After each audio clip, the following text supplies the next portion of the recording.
Les 24 heures, c'est le Graal, c'est notre Coupe du Monde, c'est nos JO dans le sport auto. C'est une course extrêmement difficile parce que ça tient à un fil par moment. Ça fait partie de la course, mais voilà, toutes ces difficultés en font peut-être la course la plus belle au monde.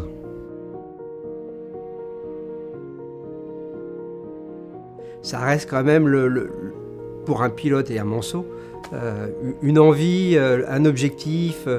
Le Mans, c'est le rêve, quoi.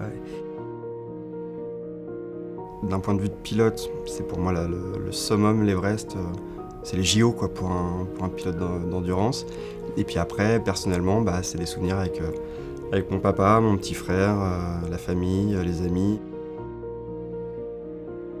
Des souvenirs très très jeunes où je me vois sur les épaules de mon père aux abords du circuit, des souvenirs où juste on est entre amis à vouloir faire la fête, à vouloir profiter, des moments où à 4h du mat avec mon cousin on est au bord de la piste au milieu de la forêt à se dire putain mais un jour on veut y être. Ça reste au départ comme tous les rêves, une petite lumière qui existe et puis on se dit on y va. On nous aurait dit en 2011 que 3 pilotes sarthois allaient réaliser ce challenge qui n'a jamais été réussi depuis la création des 24 heures. On n'y aurait pas cru. L'important, c'était de pouvoir le réaliser. On a tout d'abord fait rouler cette voiture dans les rues du Mans, donc mi-août, afin de partager cette aventure avec les Manceaux et les Sarthois. Et ensuite, ils sont allés au bout du challenge, c'est-à-dire qu'ils ont terminé cette course fabuleuse.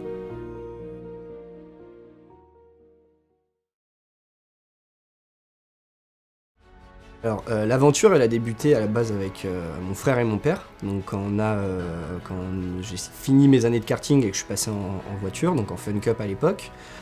Et sur cette dernière année de Fun Cup, il y avait SO24 qui réalisait le volant de sélection de jeunes pilotes.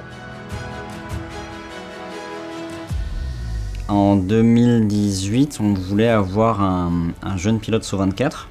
Dans l'idée, dans les valeurs de SO24, on est dans l'idée du partage, dans l'idée aussi de transmettre et d'emmener d'autres pilotes aux 24 heures du Mans. Donc on avait fait une sélection et on était sorti Maxime, donc, qui a du talent et qui était un bon profil. Il y a eu un changement dans le championnat qui était établi puisque Maxime, on devait rouler ensemble dans une voiture. Son frère avait rejoint l'équipe, mais je dirais en parallèle. Changement de catégorie, pas assez de voitures, bref, j'ai dit moi je reste en encadrant, on regroupe les deux frères. Et donc j'ai commencé à travailler avec les deux frères en 2018. C'était le départ, la rencontre avec SO24, la rencontre avec Vincent surtout. SO24, c'est parti d'une 5 personnes.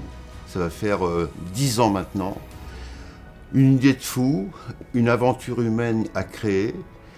Et en fait, l'idée c'était de faire courir dans un premier temps, donc un pilote sarthois, et de l'accompagner dans cette course mythique représentée par les 24 heures du Mans. Il y a beaucoup de circuits, il y a tous les circuits, et puis il y a Le Mans. Le Mans, c'est une autre dimension, parce que l'événement, parce que les vitesses de pointe qui sont atteintes, parce que le cumul des relais, les différentes situations, le trafic, il y a énormément de paramètres à prendre en compte. À chaque fois qu'on a passé une étape, et là, un grand merci à Vincent qui nous a préparés, et à chaque fois, je pense qu'en début d'année ou en début de meeting, je lui ai toujours dit mais je suis pas à ma place. C'était trop pour moi, que c'était des voitures qui allaient trop vite, des championnats un peu trop relevés pour moi. Vincent, il a un rôle un peu de maestro au-dessus de tout ça. Il a un lien avec l'équipe, avec les ingénieurs, avec les pilotes. Il est pilote aussi lui-même, donc il a un ressenti. Et il connaît toutes ces phases-là. Du coup, il est vraiment, on va dire, 360 degrés sur notre préparation, que ce soit de la préparation mentale, du sport pur, du simulateur. Et ouais, on sent vraiment que physiquement et mentalement, on a évolué sur ces 2 ans parce que Vincent était hyper exigeant avec nous, il nous le répétait et ça faisait plaisir d'entendre ça, mais on était plus préparés que certains pilotes professionnels au début des 24 heures du Mans. a aidé partout, quoi, sur le simulateur. On a fait des 24 heures d'entraînement sur le simu avant les 24 heures pendant l'été. Le sport, je me rappelle qu'à 3 semaines du Mans, ils nous disaient allez, réveille 3 heures, on va faire du running, comme si on partait en entraînement de nuit. Bah, aujourd'hui, on les considère comme amateurs, parce que c'est pas leur métier. Le sport automobile n'est pas leur métier. Donc non, c'était effectivement un gros challenge. Je dirais c'était la performance, elle a été surtout, en tout cas de mon point de vue, sur l'aspect encadrement, coaching, formation, de les emmener à un niveau que je considère suffisant pour pouvoir disputer les 24 heures du Mans. Premier roulage, j'ai eu la même sensation que Road to Le Mans. C'est vraiment le premier moment où on arrive à la Chapelle, et là au lieu de faire le Bugatti, on va à gauche et là on se dit ah, on est reparti, et j'ai vraiment revécu ce moment-là qui était cool. Et très concentré, parce que en fait j'étais tellement heureux d'être là que si j'avais pas été concentré, j'aurais juste pleuré au milieu de droite, ah c'est trop bien. Donc obligé d'être concentré, d'être à l'écoute de la voiture, mais en même temps, à un moment de 2 ou 3e tour, je sais plus, un moment dans une droite où je me dis, ah putain, c'est cool quand même. La journée des test day, moi ça m'a rapidement fait rentrer dans Le Mans. Pour être tout à fait honnête, sur ma dernière série, je me fais une sortie, donc sortie des S-Porsche. Je perds la voiture, j'arrive à la rattraper, je traverse le bac, et puis là je rentre au stand parce que j'ai eu peur en fait. L'excuse c'était de vérifier la planche, vérifier s'il n'y avait pas de souci. Je m'étais fait une vraie frayeur. J'ai dû rester 10 minutes, un quart d'heure dans la voiture avant de me dire est-ce que je repars, est-ce que je repars pas. Je suis reparti. Je pense que si j'étais pas reparti à ce moment-là, je faisais pas les 24 heures. S'il était descendu de l'auto, l'après-midi, je pense qu'il descendait pour la semaine. C'est-à-dire qu'il ne faisait pas les 24 heures. Voilà.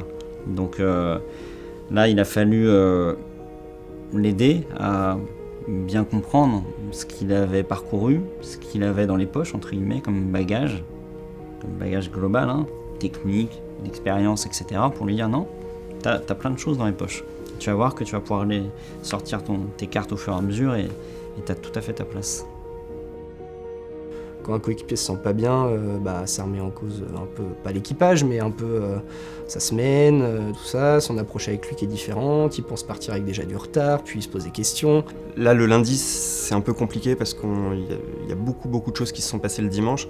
Donc là, le regard de Vincent, son sérieux, son analyse la plus objective possible de ce qui s'est passé le dimanche. C'est-à-dire qu'à un moment donné, oui, il y a des choses qui ne se sont pas bien passées, mais il faut regarder tout ce qui s'est bien passé aussi. Et là, son rôle à Vincent, il est primordial, parce que moi, je peux avoir tendance des fois à me focaliser sur ce qui s'est mal passé.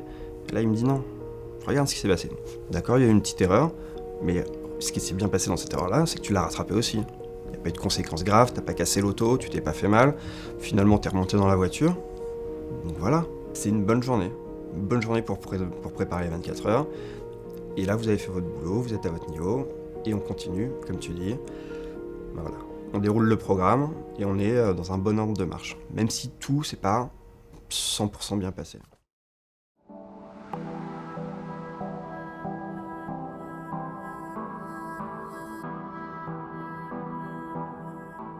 On avait fait ce choix qu'il prenne le départ parce que c'était mentalement ce qu'il y avait de mieux pour lui.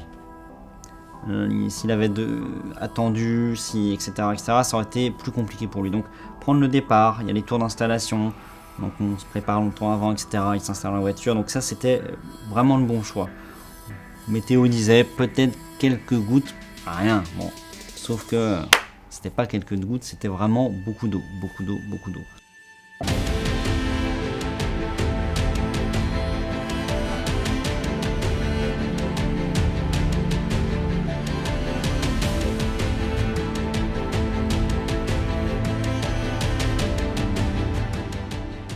Là, il n'y a plus d'informations à donner, il n'y a plus de...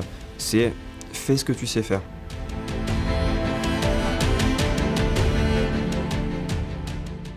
Et sincèrement, j'étais pas inquiet. Je me suis dit, voilà, après, on n'est pas à l'abri. Même un autre qui vient nous percuter, bon, c'est le jeu. Mais même ça, je sentais pas le mauvais truc, quoi. Je me suis dit, il est capable, et je dirais que ça sera presque même encore une plus belle réussite de le faire. Arnold, il connaît vraiment, c'est le genre de pilote gentleman qui connaît son curseur. C'est-à-dire que le moment où il peut attaquer, il peut des fois me mettre une seconde autour en disant là, ce circuit, je le sens bien et je suis bien dans la voiture, il peut me coller une seconde. Et des fois, il va dire là, je le sens pas, il pleut, je prends le départ du Mans, si je suis au milieu des GT, je m'en fous. Ok, on n'était pas en tête, on le savait, c'était pas notre match, mais il a ramené la voiture en un seul morceau. Il l'a fait, donc il prend le départ des 24 heures du Mans, ce qui n'est pas simple, sous des conditions vraiment avec beaucoup d'eau, avec des choix de pneus, je dirais sécurité, mais quand ça s'est mis à sécher, c'était pas forcément évident d'emmener des pneus pluie sur du séchant. Donc voilà, c'était difficile à faire, mais il l'a fait. C'est bien au niveau du rythme, plus 3 secondes plus vite que Garcia.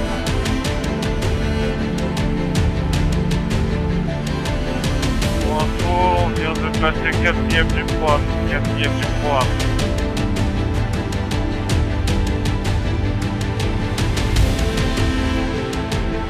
Copy box, changement de pilote. Arnold termine son relais, son triple relais. Quasi pas d'erreur, quand je dis quasi pas d'erreur, sur largeur, etc. Mais voilà, aucun problème. Donc ensuite c'est moi qui monte dans l'auto, donc ça tombe plutôt bien à mon goût, parce que là le trafic était assez compliqué, parce que je pense qu'ils ont mis notamment tous les bronzes avec différents niveaux. Nous on a un bon bronze, mais les autres il y avait tout niveau.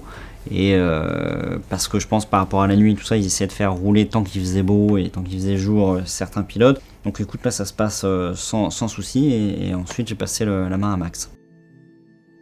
Alors il avait fait quelques tours en essai. Le Mans aux essais, on n'a jamais assez roulé parce que le tour est long, parce qu'il y a des procédures de sécurité ou des drapeaux rouges, donc c'est rare de vivre 10 tours d'un coup pendant les essais ou d'avoir un gros volume de roulage pendant les essais. Donc là voilà, il est parti pour son premier triple. Pour l'instant tu manages ça très bien, Maxime, on continue comme ça. Il a construit son pilotage au fur et à mesure, sa montée en rythme au fur et à mesure, et donc il vit son premier triple relais avec réussite. J'ai fait aussi pas mal de nuits. Max a fait la nuit aussi avec des conditions pas simples. C'est un moment où il y a de nouveau quelques gouttes. C'était pas vraiment mouillé, c'était juste gras mouillé, en slick, etc. C'était compliqué. Et ça, Max va le revivre. Parce qu'il y a eu 2-3 sprays à des endroits, et à un moment donné un peu important, on était quel pneu il faut mettre, etc. Et c'est là qu'il y a plusieurs crashs. Il y a eu beaucoup d'erreurs cette année parce que les conditions étaient difficiles. Donc là, il est passé à travers. Il a réussi et c'était la ligne. C'était de se dire, peu importe de perdre 10 secondes au tour. C'est rien 10 secondes. Nous, notre objectif, c'est d'aller au bout. Et de toute façon, d'autres vont tomber. Donc je préfère qu'on soit sûr de perdre 10 secondes que prendre le risque de perdre la course. Je me suis pas fait peur, mais c'est plus le contexte qui m'a fait peur. Donc on part au premier relais, je pars début de nuit, enfin encore un peu de luminosité. Donc mon ingénieur me dit qu'au début des sports, je fais attention, il peut y avoir quelques gouttes. J'arrive, quelques gouttes, tranquille, mais tout le reste du circuit reste en pneu sec. Donc si on reste en sec, on continue. Je fais un tour, donc 3 minutes 40. Je reviens au même endroit. Déjà il faisait noir, parce qu'il y avait... Vraiment, je suis sorti d'Arnage pour aller vers les S. Là j'ai eu un nuage mais noir. Et d'un seul coup, une averse et des feux, mais ça veut dire que j'avais des feux face à moi. Et là je me dis mais putain, mais il y a un tour, c'était calme, c'était sec. Là j'arrive, c'était une zone de carnage. Il y avait la Richard Mille que je voyais au loin se faire striker alors qu'elle était à l'arrêt en train de réparer sa voiture. Il y en avait une autre à droite. Il y avait des morceaux de panneaux polystyrène partout. Et vraiment au moment derrière le safety car, je me dis mais qu'est-ce que je fous là ? Pendant de se dire mais c'est con de faire ça. Là je peux me faire mal, je peux éclater la voiture, c'est dangereux. Et en même temps, j'ai vécu un moment très compliqué donc au début de ce safety car, mais à la fin, j'étais un des seuls en intermédiaire. Donc à la relance, j'étais un des plus rapides. Et ça, j'ai réussi à doubler une Glickenhaus et quelques P2. Ça a été un des moments les plus durs, mais aussi un des moments où j'étais le plus rapide en piste à un moment, en une demi-heure. Et c'est arrivé comme ça, et c'était un des moments où pendant le coup, on me dit mais si ça c'est le premier relais, qu'est-ce que ça va être les deux autres donc...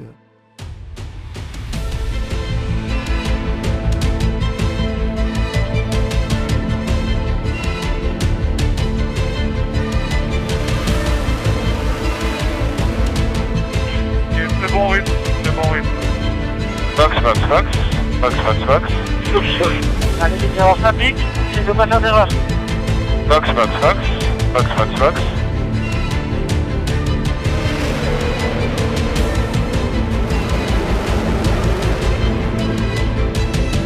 Max, max, max. Max, max, max.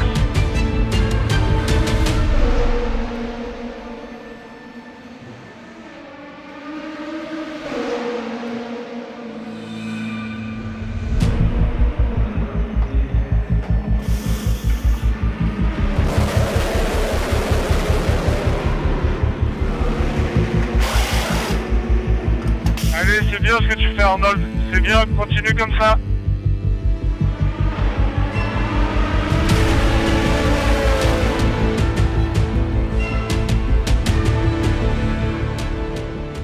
Qu'on joue un podium ou qu'on joue la course tout court commence le dimanche matin.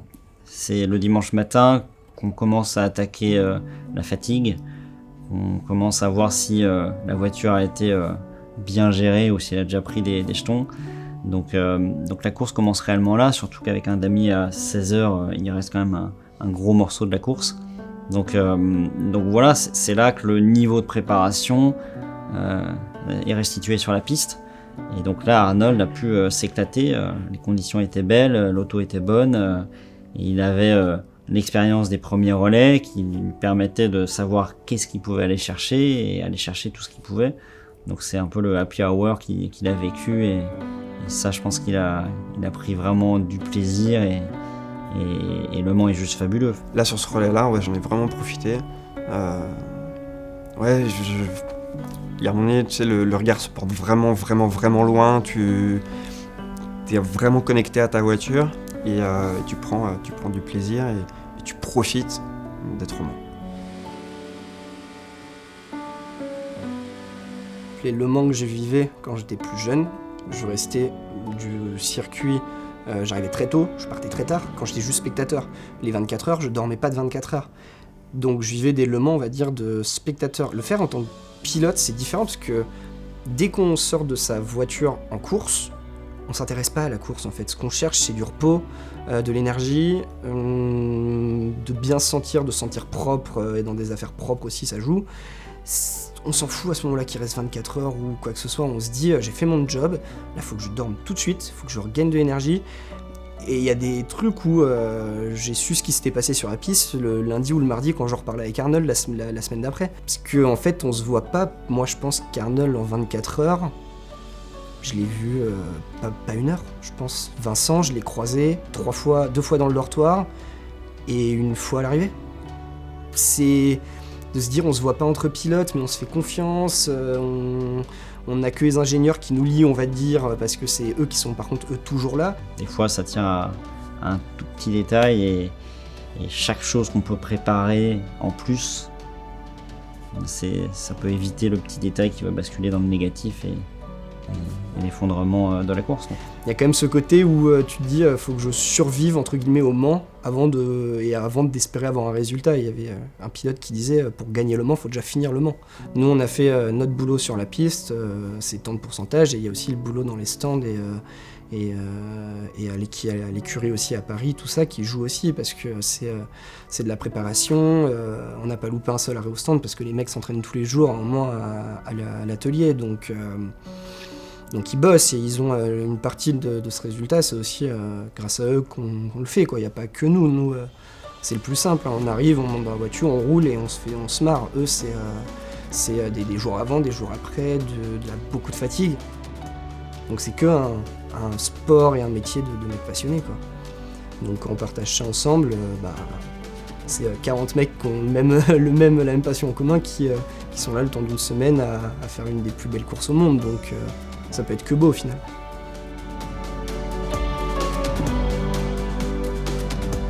Box, Driver change. On file un coup de main à nettoyer les jantes avec Nico les gars.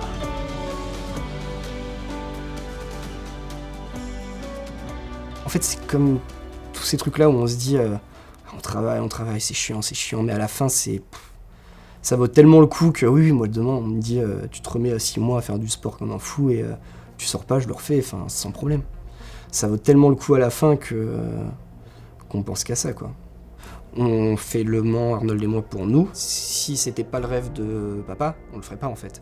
Et si lui avait pas cette passion et ce rêve de mettre ses enfants au Mans, nous, notre rêve, on n'aurait pas pu le réaliser à 2 cette année. C'est aussi grâce à lui qu'on fait tout ça. Est-ce que ça va pour l'instant, Maxime? Ça va, c'est le top. Passer le damier, c'est tellement symbolique. J'aurais bien aimé que Max le fasse, mais le jeu des relais a fait que. Et puis à un moment donné, je pense qu'il a pris un coup de fatigue et il a été lucide de dire peut-être qu'on va décaler les relais pour. Donc voilà, j'aurais bien aimé qu'il le vive, mais en tout cas, moi j'ai trouvé ça très chouette.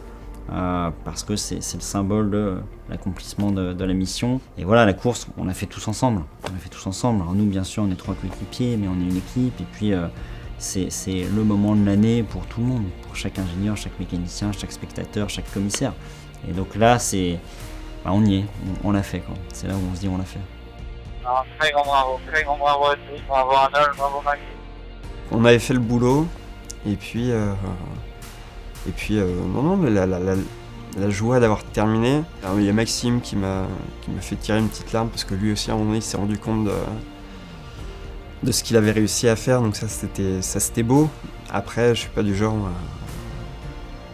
on a fait le boulot et on a terminé les 24 heures. Et moi à la fin, déjà de voir Arnold et Maxime se faire la collade et autres, c'était fabuleux. Il y avait de la joie, de la fierté, tout le monde était heureux. Après, il y avait toutes ces caméras, chacun qui suivait. C'était surprenant, parce qu'en général, ce genre de choses, on le vit de façon plus intime. Donc là, on se dévoilait un petit peu, même si on oublie un petit peu, mais faites attention. Et puis voilà, là, c'était une vraie fierté de se dire, ils l'ont fait. On savait qu'on n'allait pas jouer les avant-postes sur les 24 heures, mais ce qu'on leur a fait vivre, tout le monde est relativement content de ça. Voilà, le côté 2 frères, 3 Sartois, ce côté coach de Vincent qui emmène deux amateurs au Mans et puis une course qui se passe très bien. Lorsqu'ils franchissent le drapeau à damier, l'émotion est intense. Parce que avoir réalisé le projet grâce donc à la famille Robin et SO24, c'est une chose, mais terminer cette épreuve, c'est une deuxième chose encore plus fantastique.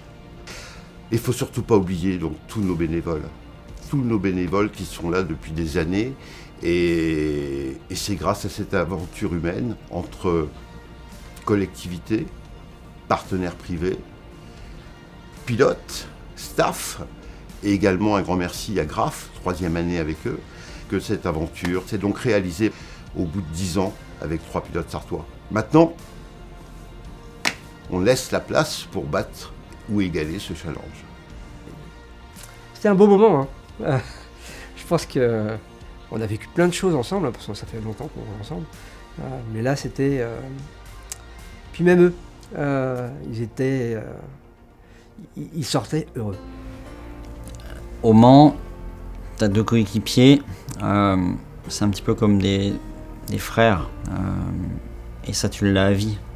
C'est-à-dire que moi, tous mes coéquipiers du Mans, t'as vécu un truc particulier avec eux, donc ça reste une personne particulière dans ta vie. Et d'autant plus qu'on a beaucoup travaillé. On a dû beaucoup travailler parce que c'était un challenge élevé.